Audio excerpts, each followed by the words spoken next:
This message is brought to you by DoNotAge.org, the longevity research organisation that's on a mission to extend health span for as many people as possible via products that actually work. Start your journey today at DoNotAge.org and use code LLAMA for a 10% discount. That's LLAMA. The minute I jumped that fire, I couldn't wait to do it again. It was such an exhilarating experience. It was a feeling of accomplishment. And I think at any age it would be, but it certainly at 66, I'm like, oh my gosh, I can't believe I'm capable of doing this.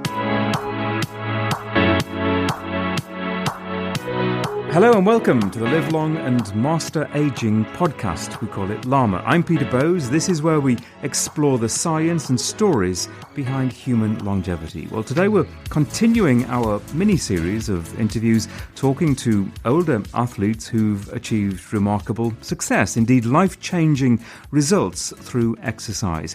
Now, when I talked to Joe DeSena, founder of the Spartan Race, recently we discussed the extraordinary potential that intense exercise has to change people's lives. And I mentioned that there was a healthy group of older Spartans at my gym, Results Fitness in Newhall in California, living the Spartan life. So today I'm with Mark Figearo, who's 68 years old. He's completed 2 Spartan races and other endurance events, and despite facing some very serious health challenges over the past decade, he says he is now in the best shape that he's been for 30 years. Mark, it's great to see you. Thank you for having me. Best shape for 30 years? Absolutely. Especially since joining Results, it's just really changed my life so dramatically. Mental clarity, physical fitness, things I can do that I have to remind myself I can do them. Don't just think, oh, you're 68, can't do this. Oh, yes, I can. And it's just exciting. And you know, a few years ago, I was thinking, hey, if I make it to 80, I'll do well. Now I'm ready to go to 100. I like to hear that. And I don't see why not. So we'll talk a bit more about the gym experience and what it's done for you in a second. But I'd like to get to know you a little bit and talk about your life. And I mentioned that you've gone through some pretty serious challenges health-wise over the last decade. Can you talk us through, maybe let's start with when you were a young boy. Were you active? Did you work out? Did health mean anything to you when you were growing up? Actually, it did. I was 8 years old when my father passed away. He was 42 years old. He was a contractor, and in the 50s, contractor's diet was coffee, cigarettes, beer, donuts. And he had been having pain in his arm. Nobody could diagnose it. It turned out to be a blood clot, moved to his heart, and I went to bed with a dad and woke up without one. So that was the first thing that really impacted me, that I didn't want to do that to my children. So health has always been important to me. Obviously, as I've gotten older and gone through the issues we'll talk about, it's become much more important. Obviously, at that young age, we're really too young to understand in terms of the health implications of how your dad died. So it just must have left you, I mean, how did it leave you in terms of how you reconciled what had happened and that you were, or as you say, all of a sudden, overnight, left without a father? And remember, the 50s, it was pretty much, Ozzie and Harriet. Everybody had a mother and father. It wasn't single-parent households. So it was very tough growing up with a dad. I mean, to the point that I was ready for my mom to marry anybody just so I had a dad. And that wasn't too appealing to her, but I just wanted a dad.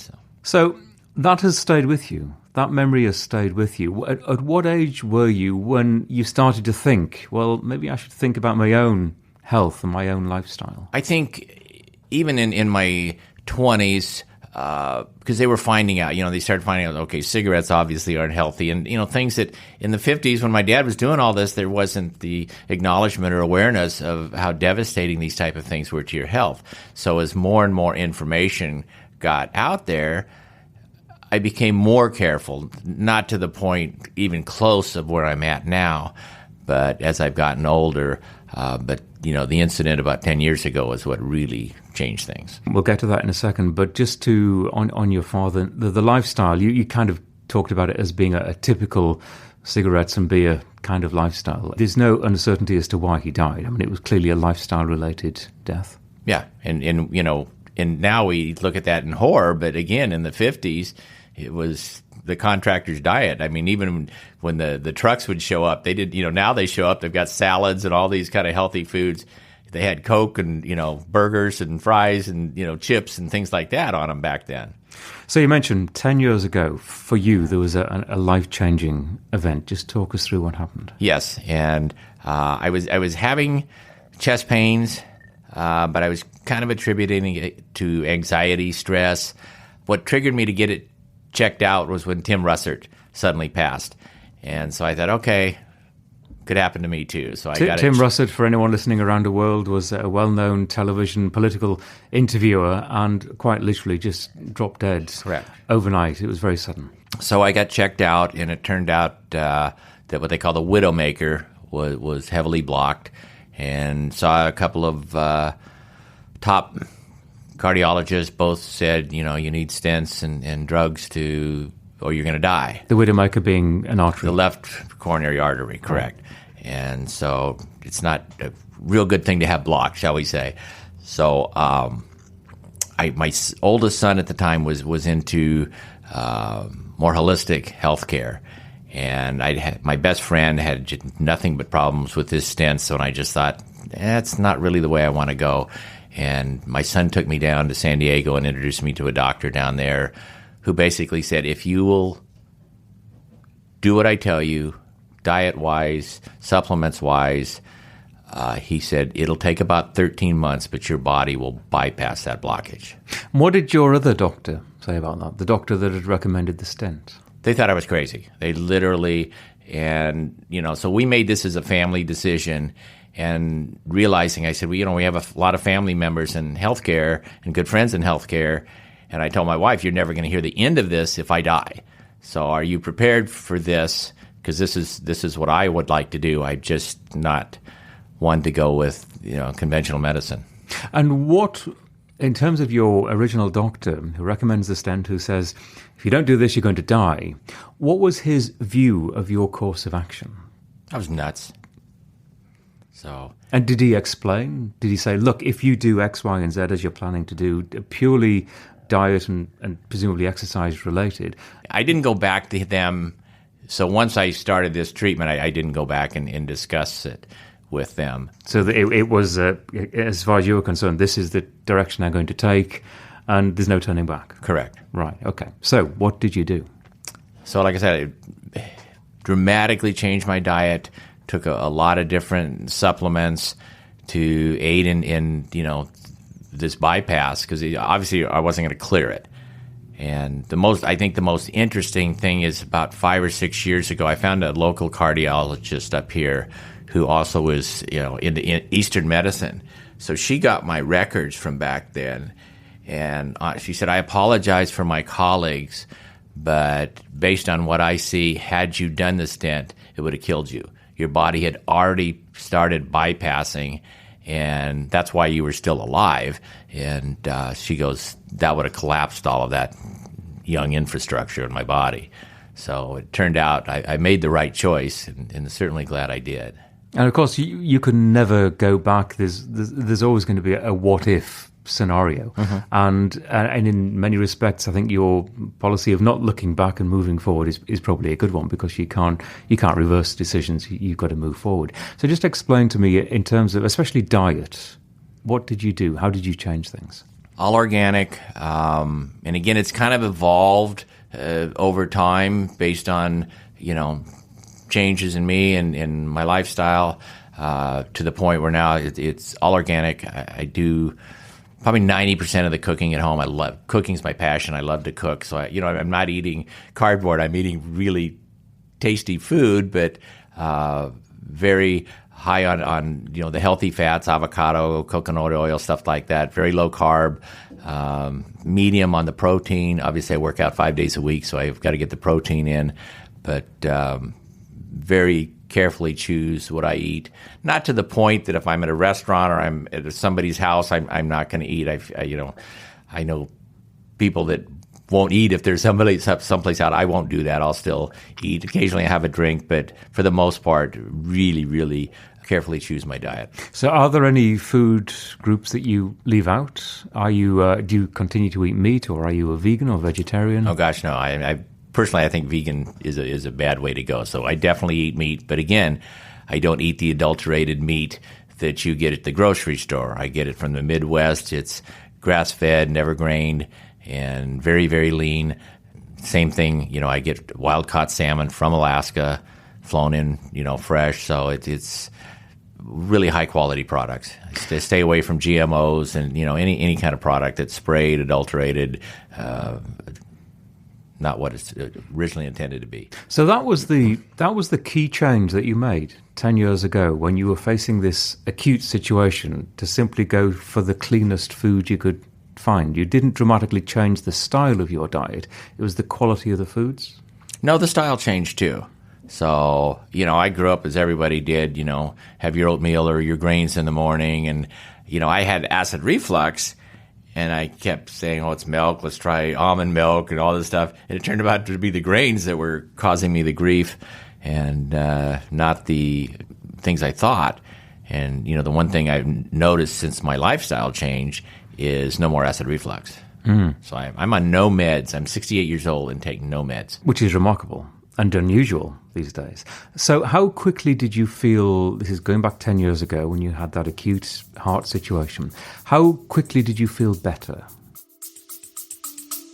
And we'll continue this conversation in just a moment. Hey, quick question for you. Are you someone who wants to be fit, healthy, and happy? And what if I told you could get your dream body by simply just listening to a podcast? I'm Josh. And I'm KG, and we are the hosts of the Fit, Healthy, and Happy podcast. Listen, we get it. Fitness isn't easy. Carbs, no carbs. Just stop, okay? It doesn't have to be that complicated. And that's why we made this podcast. We get straight to the facts so you can become your best you. So the way to check us out is click the link in the show notes or search Fit, Healthy, and Happy podcast on any of the major podcast platforms. We'll see you soon. It was a gradual change, but probably over 6 months to a year before, probably a year out or a little over a year where I really felt I wasn't in the danger zone anymore. Did further checkups prove that there'd been clinical changes?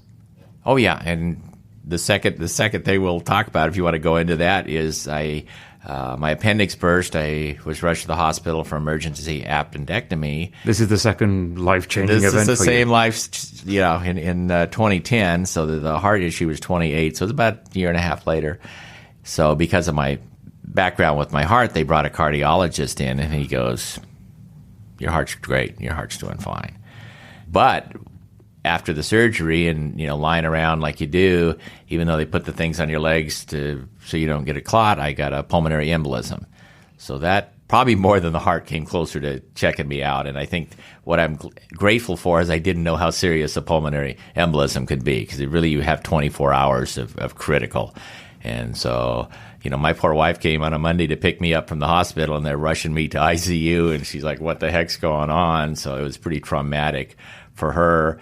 I'm not looking in a mirror. I guess I was gray, so I looked, and I found out you know when you're close to dying in the hospital when everybody comes visits you at all hours. If you're not that bad, they don't, especially at all hours, don't show up. You know you're in trouble when they show up late in the middle of the night to see you.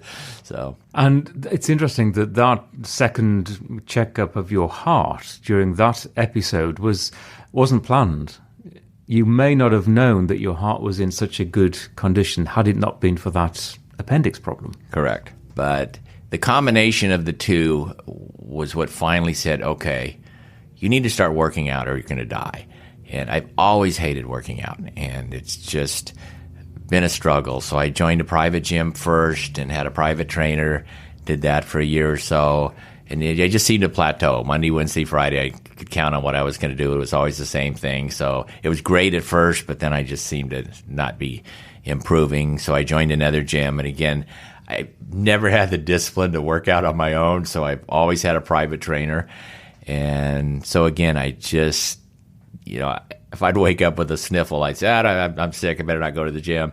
And so then I started looking up on Yelp and researching and tried results, and absolutely has just dramatically changed my life. Now, when you say results, that's the name of the gym, Results Fitness. Results Fitness. Which is, and full disclosure here, this is the gym that I've been going to for the last 14 years or so. That's why you look so great. Well, I hope so. I mean, I clearly believe it is one of the reasons. Yeah, it's a combination of what I do at that gym and other stuff, and paying attention to diet and just general lifestyle issues.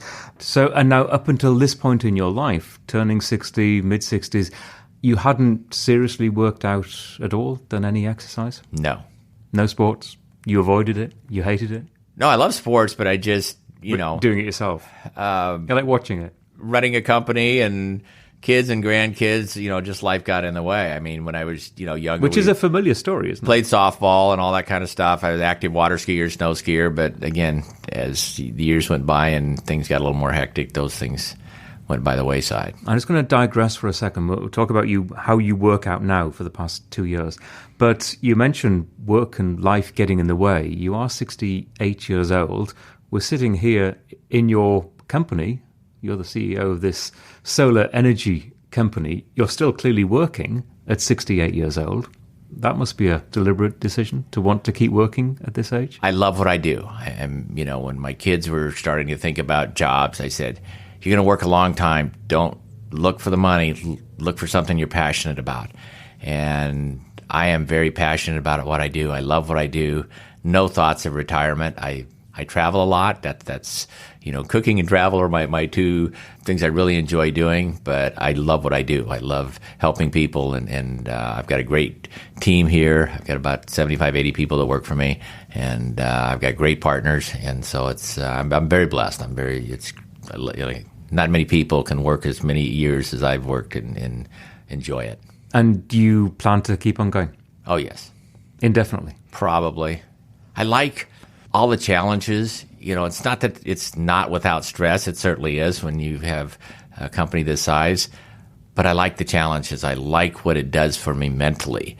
And I feel, and this is, I've been reflecting on since I started working out, the mental clarity. You think of working out as physical and you're stronger and stuff like that.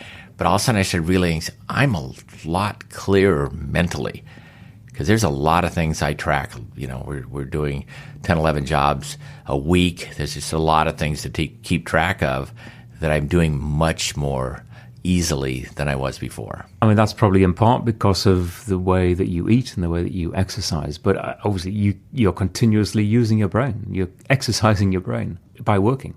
Exactly. So you work hard.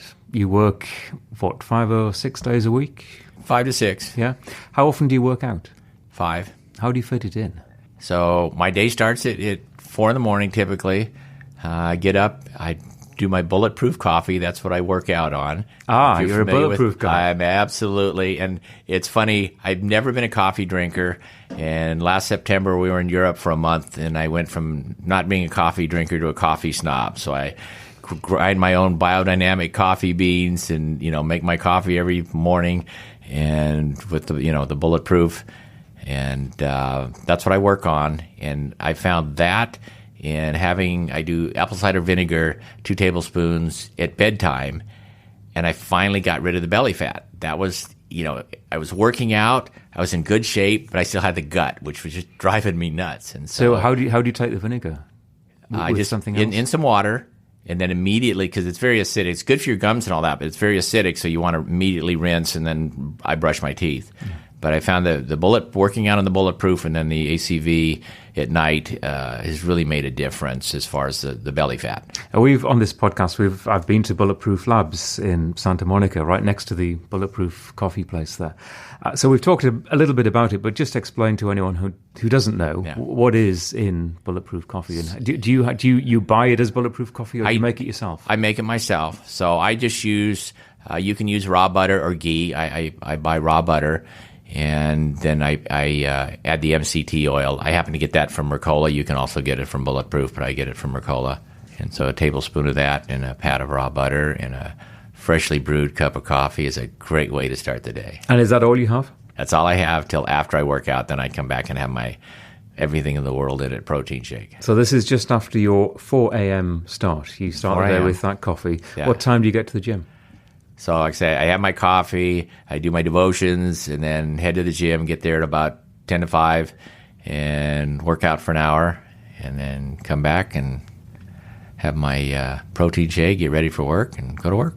Now, you said you tried several gyms before you found one that suited you. What kind of gym experience motivates you? We're like a family, and so there's accountability. It's not, you go to a big gym and you don't show up, nobody notices. You don't show up at results and somebody's saying, "Hey, where are you? What happened to you? Why weren't you here yesterday?" And it's an older group of people for the most part. There's some youngsters in there, but for the most part, it's 40 and up. And I have a great guy that I've just become good friends named Royce, who's 76, who took away my age excuse when a couple of years ago, one of the trainers said, "Hey, Mark, I want you to run a Spartan race." I said, "I'm like, you're out of your mind. I'm 66. She goes, "Royce is 74, and he's done it before." So yeah. We're going to talk to Royce. Yeah, I know. And so, but he just absolutely took away this guy is just unbelievable and took away my age excuse. So we push each other now. So we both said, we're going to go to 100. And so you mentioned the Spartan race, and your reaction was probably like a lot of people's reaction at a certain age, that no, that can't be possibly for me. They are tough, and they're designed to be tough. Whether you're doing the sprint distance or the longer distances, the hurdles, the obstacles, they are not easy, and they're not designed to be simple. You really got to push yourself. You get halfway through. I've done not a Spartan race, but similar obstacle races, and you sometimes wonder what you're doing, and is this going to be the last time you'll do it? But then you get to the end of it, and you think, that's great, I want to do it again. Exactly. I mean, I'm going through this race going, oh man, you are crazy. What in the world are you doing running a race like this? The minute I jumped that fire, I couldn't wait to do it again. It was such an exhilarating experience. It was a feeling of accomplishment, and I think at any age it would be, but it's certainly at 66, I'm like, oh my gosh, I can't believe I'm capable of doing this. And especially with your health background, just imagine the state you were in 10 years ago, and then here you are now doing something as extraordinary and as energetic as this. Yes. What does your family think? They support me. So my oldest is definitely into health and stuff like that. My youngest son is just a beast. He works out every day and eats really well for 22. He doesn't have the vices to the degree. I mean, he'll still drink and party and go out with his friends, but for the most part, he really takes care of himself and looks the part. I mean, he's just a beast. So they all support me. I'm trying to get them to race with me, but I haven't had any luck yet. So. Oh, that would be good. Yeah. Yeah. I think to have my two sons race with me. Team effort with the family. Yeah. And it's something motivating. I mean, it should be great for them, but there's something motivating in that, I'm sure, for you as well. Whether it's your family or it's guys like Royce or others at the gym, just to have that close-knit community, it's not always necessarily peer pressure. Sometimes it is peer pressure, as you say, if you don't turn up one day, where were you yesterday? But there's that kind of group feeling of achievement. And we just, when you're in these races, you help one another. And somebody's struggling to get over a wall or something, you help. You stay behind. You're not pushing to be the fastest time. It's the camaraderie and just the sheer pleasure of doing this as a team. So for anyone listening to this who maybe had your first reaction to doing a Spartan race, what would your advice be to them if they maybe are scared of it or feel that they physically can't cope with it or even mentally can't cope with it? What, from what you have learned, would you say to them? I would say, you have to get in condition. You can't just go cold. For most people, especially somebody, 50 plus, you have to train. And again, Results does an amazing job at preparing us for these races. So that's a whole separate class that we do on Saturdays and train for several weeks ahead of time on top of our normal workouts during the week. So this is additional training, learning to climb ropes, go over walls, and with the Epic, we carry a beer keg, half full, it's heavy, and they're just things you need to do. You can't just show up and try it.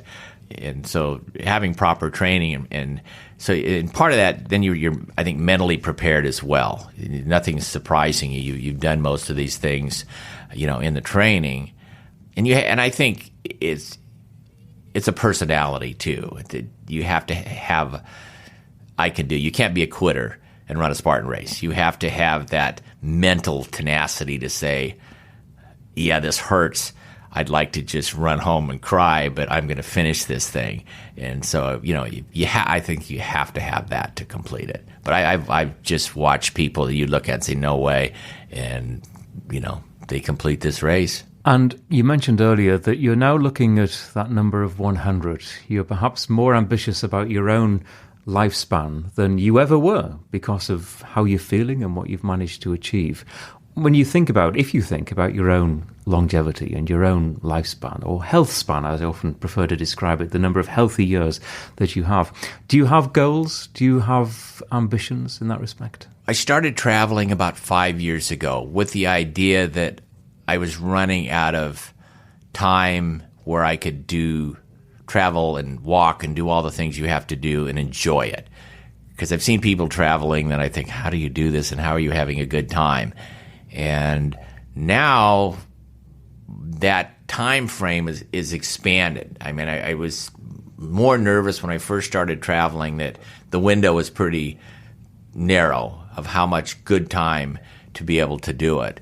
And now to think, I could easily have 10, 15 years that I'll be able to do this and see a lot more things and watch my grandkids. I've got 3 grandkids with one on the way to, feel much more confident that, if I don't get run over by a train or my wife shoots me, I should be able to make it, to see them all grow. And that's encouraging. And you've given a very similar answer to many, many people, the motivation to keep on living and to keep on being healthy.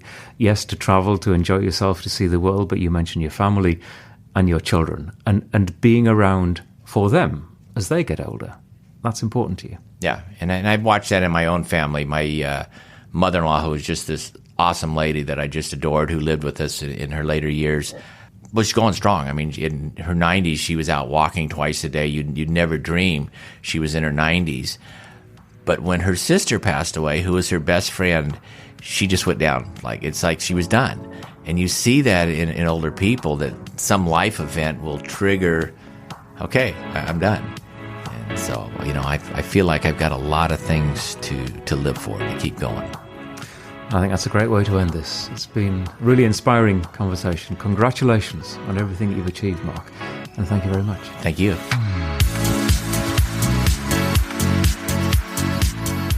And that's it for this podcast. If you'd like to check us out online, the website is lamapodcasts.com. That's LLAMA podcast.com. We're in social media, Facebook, Instagram and Twitter at Llama Podcast, and I'm at Peter Bowes. You can drop me a line if you'd like to comment on the things that we've been talking about. Many thanks for listening.